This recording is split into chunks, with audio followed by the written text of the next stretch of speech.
Hi everyone. There's been a lot of criticism of Grace Tame for not being gracious with Scott Morrison and for sharing some of the power tactics people tried to exercise over her during her year as Australian of the Year.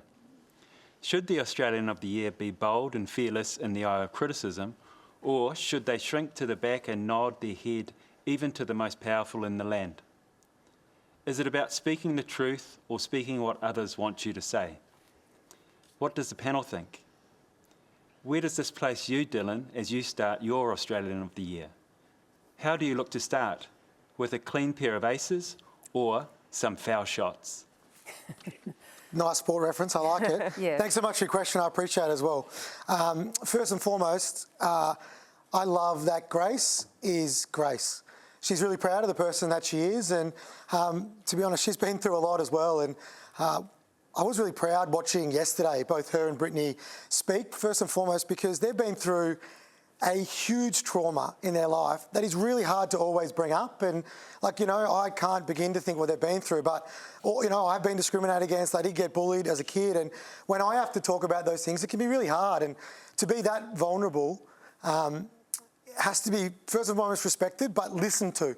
And that's something that, I don't know Brittany, but I do know Grace, and I'm really proud and lucky to call her a mate, and I think she's done an amazing job as Australian of the Year. If I could be 1/8 the Australian of the Year that she's done, I think I would have done my job. What I will say is the way that I'm going to do it is I'm just going to be me. I don't know how to be anybody else, and I used to pretend I was someone else growing up. I hated myself, I hated my disability, I wanted to be like my brother who wasn't in a wheelchair. And then I actually just started embracing my disability and being myself. And mate, I'm so bloody honoured to be Australian of the Year. I still can't believe it. I honestly can't. Sitting there with Rosie Batty, she's a queen to me. And just incredible. And what I will say is, I'm going to speak my truth too. And whether that's to power or to anybody in the way that I do it. And I'm really excited about the opportunity. And to be honest, I can't do anything myself. It's a team effort. It's all of us. It's a we. And I can't wait to amplify the voices of other people with disabilities as well. And Dylan, does that mean then, from time to time, going to the spirit of the question, being a difficult presence, being an argumentative, uncomfortable presence, is that part of being you and part of doing this role? 1000%. If people disrespect or don't support my community, which is people with disabilities, of course I'm going to stick up for them and do what I need to do. And to be honest, I didn't need Australian of the Year to do that. I've always done that, and that's true. I am pretty honoured that I did get it, and I just want to hopefully make everybody proud in what I can do this year. Rosie, I want to turn to you. Brittany Higgins paid homage to you in her speech. I just wonder how that felt and how it's felt for you as a former Australian of the Year, watching Grace Tame do it in a very different way to you. Look, I was very honoured, and I have met with Grace as well, and it's really great that they acknowledge that there are women who've gone before that have made it possible for them to have a voice, as women have gone before me. Yes, I did it differently to Grace, but I was also very fearless and very forthright. There was a different government, different leadership, different prime ministers. I spent my time backwards and forwards in Canberra, working on legislative change, working on funding cuts, working in varying ways to amplify the voices of victims of family violence. It was an incredible honour, and I have sat with some discomfort, in quite frank, being honest. I haven't always understood why I've been uncomfortable. I think it's a really interesting... Uncomfortable at?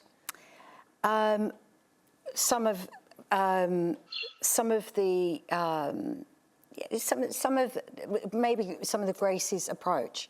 And it's not her anger, her evident anger. I'm not sure whether it's anger or passion or forthrightness, but that doesn't mean that it's a criticism. It means I'm acknowledging I'm not sure about this. And as Grace said, as Dylan said, he will do it his way.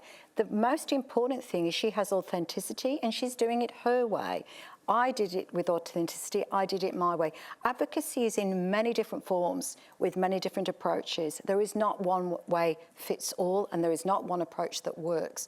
And so it's ultimately what Grace and Brittany have been able to do is really invigorate feminism and role modelling for young women. Before I move on to the rest of the panel, you did say publicly, you were quoted publicly, uncomfortable with the way that Grace Tame behaved at the Australian of the Day, the Australian Year Next Award, and where she gave the Prime Minister that epic side eye. Have you and Grace Tame made contact since, and have you discussed that with her? We did talk about something which was not that particular event, but certainly I think she held me up as a really great role model, and she was really quite hurt. I felt my article was really quite balanced because it's actually full of admiration.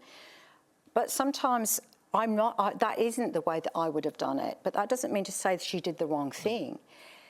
And it is, why should we all agree if we don't agree?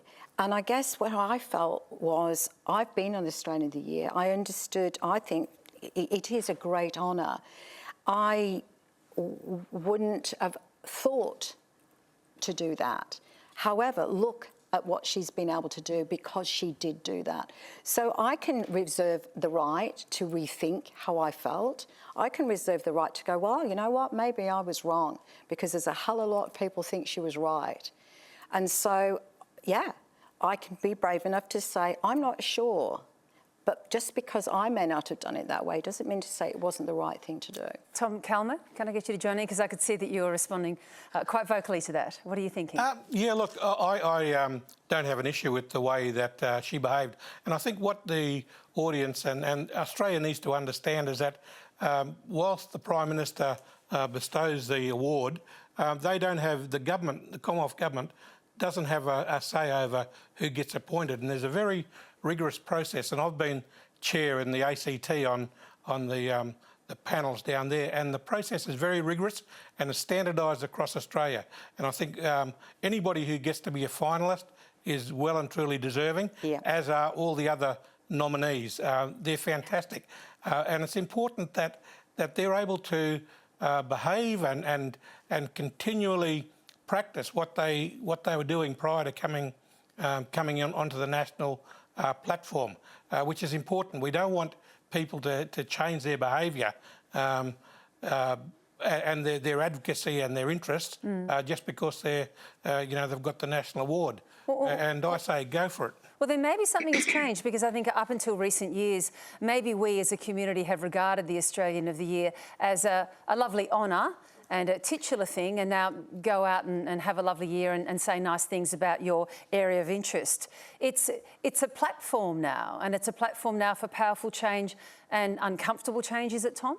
Yeah, no, definitely. And look, it's so important for governments of all persuasions, both at the central level and the state and territory level, to hear what people like the Australian of the Year have to say, because they also go on a tour. They hear a lot of people and what their views are, which either support or oppose their view.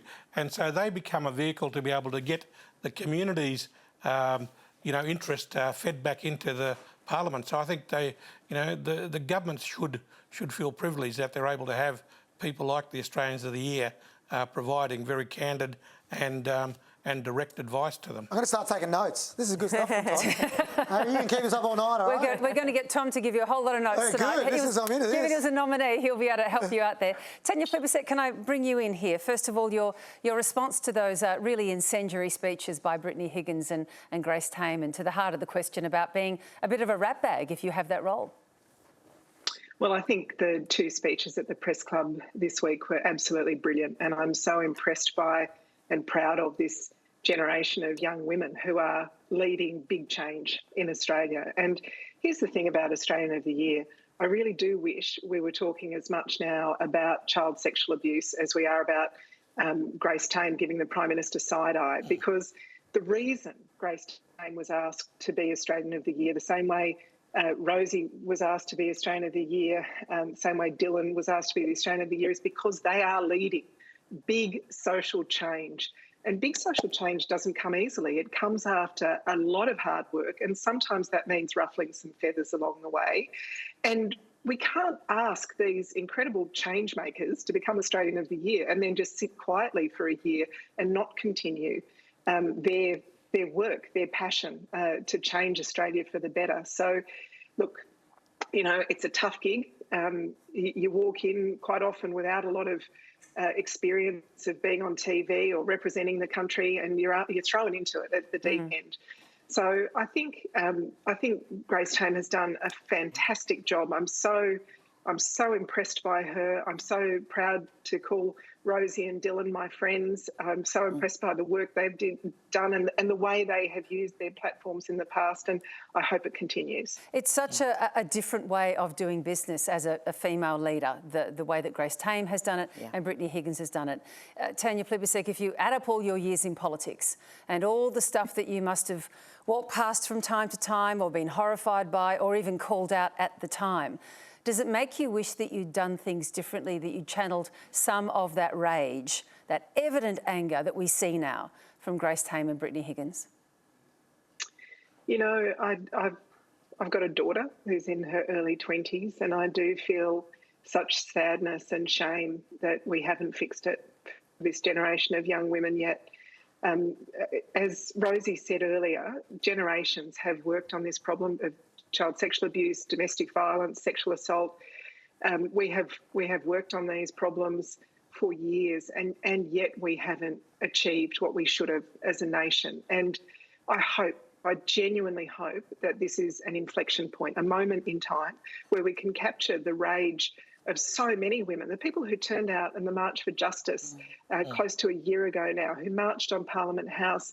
They were grandmothers, they were mothers, they were young women, and just saying enough is enough. It's time for change in this nation, and I really do hope we take that opportunity to make real change now. Katie Allen, can I ask you, is there a generational inflection going on here? Is there a generational shift in the way that some younger women now are prepared to be grumpy, angry, to not please, to not want to make nice, that is contrasting with perhaps our generation?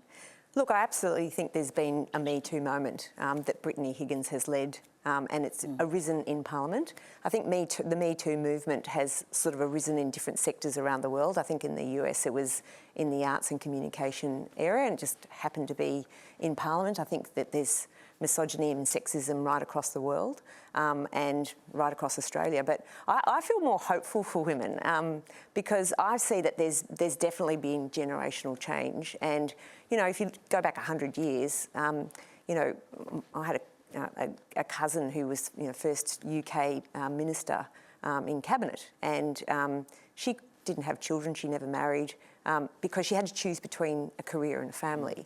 And, you know, we haven't had enough gains, that's for sure. But if I look to my mother's generation, they had to quit work once they got pregnant. I mean, it's completely changed in one generation. So, you know, thousands of years of human evolution, and we're looking at a social revolution in the last 30 to 50 years. And if I look at the last 5 to 6 years, it's been massive. And you now have this young generation of women who the glass ceiling's been broken well and truly, and they're getting mad about what they want to see and what they want to do.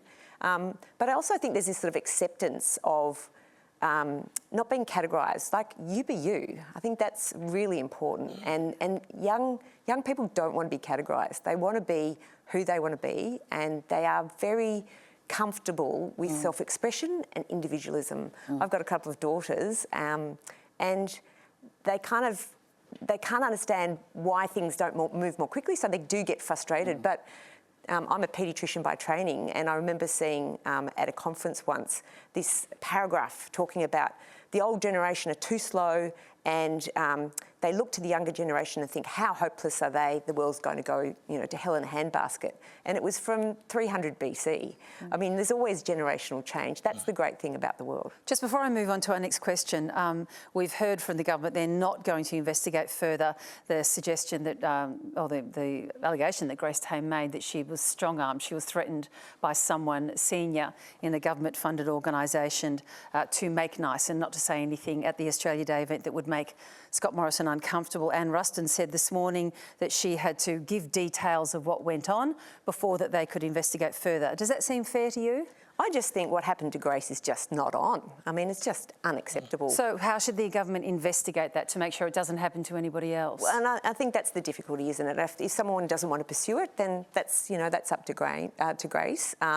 But it would be helpful if we did know, because that sort of thing just should never happen. Do you think that the government can investigate this as best it can without relying on Grace Tame to give up a name? Well, I think... Is there an obligation on the government to do that? Well, no, I think Anne Ruston has actually asked Grace, could you tell us, or even the Prime Minister has asked, well, which institution at least, because then we can make sure that we have a little sort of, please, be aware this is not appropriate. So I think Grace hasn't told us which federally funded organisation it is, and it's better not to make guesses on these things. But on the other hand, I think the conversation should be pretty clear to the community, is that sort of thing's just not acceptable. Tom Calma, I'll just very quickly come to you on that, your response, and then I'll move on to the next question. Yeah, look, I agree totally, and the government should take a position to publicly announce that this is just not acceptable. Anybody who wants to do things on behalf of government, they're either endorsed to do it, or if they're not, don't put themselves up as if they're representing the government and the government of the day. And I think the issue for me is that and media's got a role to play in this as well. The focus on the individual rather than the issue, and it's the issues that both these young ladies have raised that we should be focusing on, and we are giving them attention, or the government is. But let's move away from the character assassinations and the second guessing as to why, okay, and look at the issue.